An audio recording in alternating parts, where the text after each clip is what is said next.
Alright, so originally, this video was on my mind for months.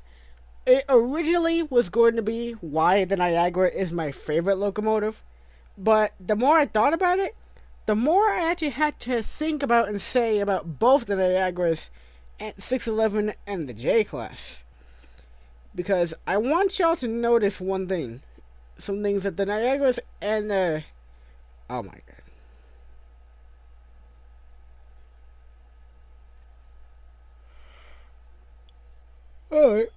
Alright. Excuse me. Okay, so what other way?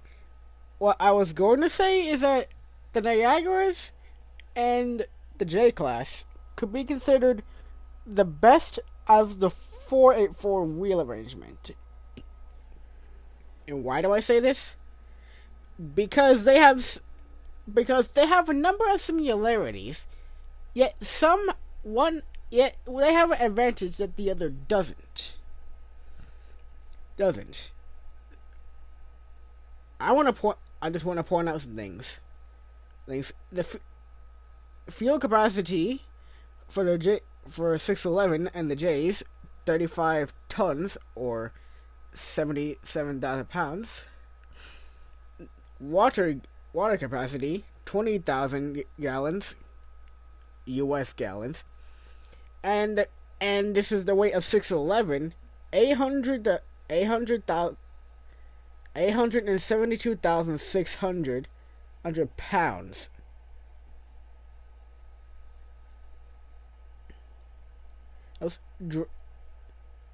Drivers are 70-inch.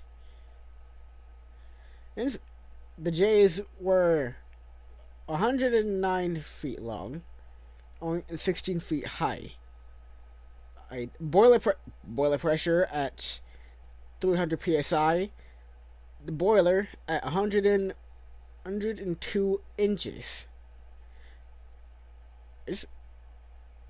And valve type 14-inch piston valves.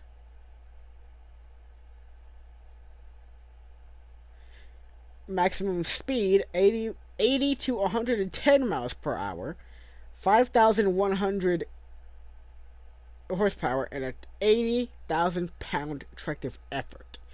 Now, if we move on to the Niagaras, 79-inch drivers.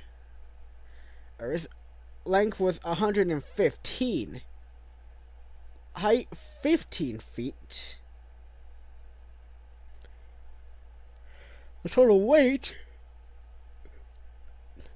891,000 pounds.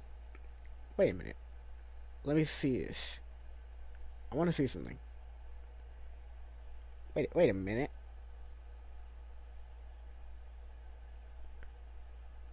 It would seem like the Niagaras are heavier than the J's, because look at 872,000 for 611, but when you look at 6,015 Niagara, 891,000. So the Niagaras were heavier, but didn't have as high tractive effort as the J's. And the advantage the Niagaras had was that they had water scoops on their tenders, so they could refill on the move without having to stop the train or the engine. And while one thing they both have is roller bearing side rods. However, the J's also had roller bearing side rods on their valve gear as well to make them smooth riders. And something else the J's had an advantage on was having bigger boilers and self-lubrication systems where they could go 500 miles, or I hope I'm correct on this. If I'm not, you can correct me. Miles without needing a servicing stop.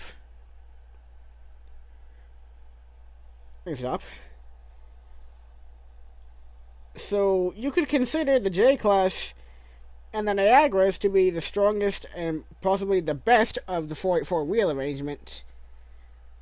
Sadly, 611 is the